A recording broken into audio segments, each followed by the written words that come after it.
Assalamualaikum warahmatullahi wabarakatuh. Selamat malam semuanya. Perkenalkan, nama saya Ainul Yakin dari kelompok 17 dan rekan saya. Halo, perkenalkan, nama saya Pak Edi Rumadlan. Perkenalkan, nama saya TB Piwan Mujaki. Oke, jadi di sini kelompok kami akan mempresentasikan tentang materi sistem pernapasan.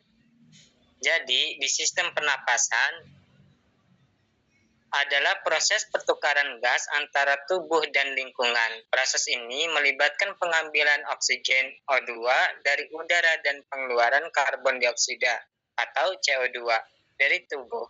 Dan pernapasan sendiri mempunyai SOP-nya, yaitu inhalasi atau inspirasi, kontraksi diafragma dan otot antar tulang rusuk, peningkatan volume rongga dada, penurunan tekan udara dalam rongga dada udara masuk ke paru-paru, ekskalasi atau ekspirasi, relaksasi diafragma dan otot antar tulang rusuk, penurunan volume rongga dada, peningkatan tekanan udara dalam rongga dada, udara keluar dari paru-paru.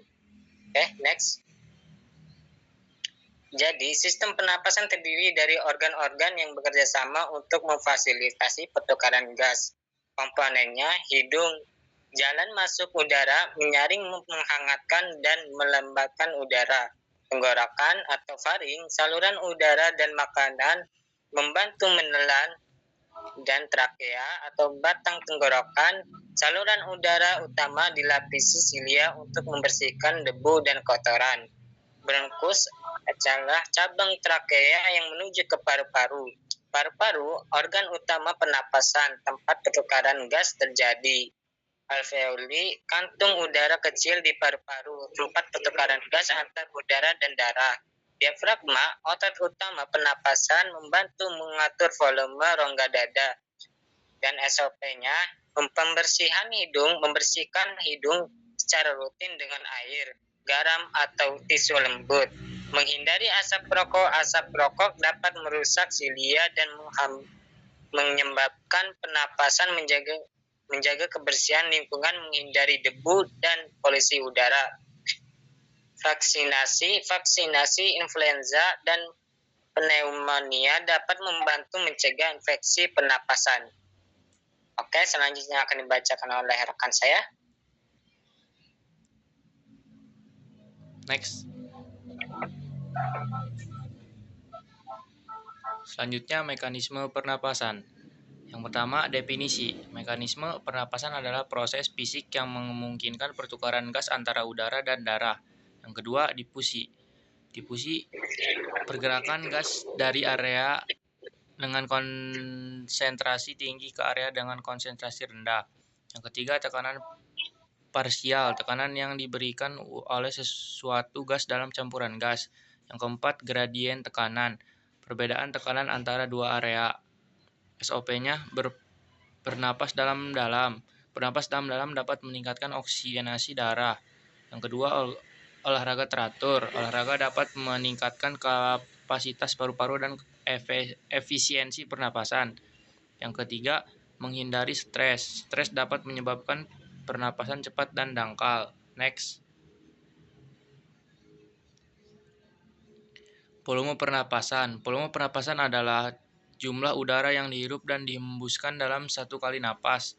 Jenis volumenya, volume tidal atau VT, jumlah udara yang dihirup dan dihembuskan dalam satu kali napas normal sekitar 500 ml. Volume cadangan inspirasi atau IRV, jumlah udara tambahan yang dapat dihirup setelah inspirasi normal sekitar 3.100 ml. Volume cadangan ekspirasi atau ERV, jumlah udara tambahan yang dapat dihembuskan setelah ekspirasi normal sekitar 1.200 ml. Volume residu RV, jumlah udara yang tetap di paru-paru setelah ekspirasi maksimal sekitar 1.200 ml. SOP-nya, yang pertama, menghindari merokok. Merokok dapat mengurangi kapasitas paru-paru. Yang kedua, menjaga berat badan ideal. Kegemukan dapat mengurangi kapasitas paru-paru. Yang ketiga, melakukan pemeriksaan kesehatan dapat mendeteksi masalah pernapasan sejak dini. Next. Yang selanjutnya, transport gas. Definisi transport gas adalah proses pergerakan oksigen dan karbon dioksida antara paru-paru dan jaringan tubuh. Mekanisme. Oksigen dibawa oleh hemoglobin dalam sel darah merah. Karbon dioksida dibawa dalam bentuk larutan terikat pada hemoglobin atau sebagai bikarbonat. SOP-nya menghindari ketinggian. Ketinggian dapat menyebabkan penurunan tekanan oksigen, menghindari polusi udara. Polusi udara dapat mengurangi oksigenasi udara, menghindari aktivitas berat saat sakit. Aktivitas berat dapat meningkatkan kebutuhan oksigen dan memperburuk kondisi. Selanjutnya akan dilanjutkan oleh teman saya. Next. Baik, selanjutnya yaitu pengaturan pernapasan. Definisinya yaitu pengaturan pernafasan adalah proses yang menjaga keseimbangan oksigen dan karbon dioksida dalam darah. Mekanismenya yaitu yang pertama, pusat pernapasan di otak, yaitu dengan cara mengatur frekuensi dan kedalaman pernapasan. Dan yang kedua, reseptor kimia, yaitu mendeteksi perubahan kadar oksigen, karbon dioksida, dan pH darah. Dan yang terakhir, yang ketiga, yaitu reseptor mekanik, mendeteksi perubahan volume dalam paru-paru. Catatan, SOP ini hanya panduan umum. Konsultasikan dengan dokter untuk mendapatkan informasi yang lebih spesifik. Setiap orang memiliki kebutuhan dan kondisi yang berbeda-beda. Penting untuk memperhatikan tubuh dan mencari bantuan medis jika mengalami masalah pernapasan. Yang pertama, menghindari stres. Stres dapat menyebabkan pernapasan cepat dan dangkal. Dan yang kedua, menghindari alkohol dan obat-obatan yang terlarang. Alkohol dan obat-obatan terlarang dapat menekan pusat pernapasan. Dan yang terakhir, yang ketiga, yaitu menghindari tidur dengan posisi telentang. Tidur dengan posisi telentang tersebut dapat menyebabkan gangguan-gangguan dalam pernapasan. Next.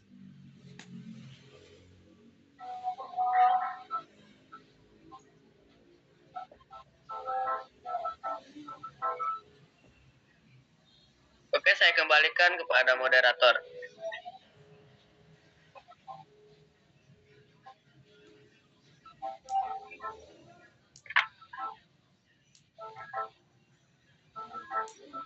Moderator.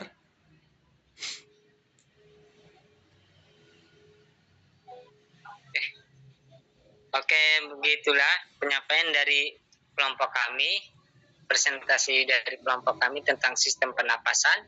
Kurang lebihnya mohon maaf. Terima kasih. Wassalamualaikum warahmatullahi wabarakatuh. Waalaikumsalam.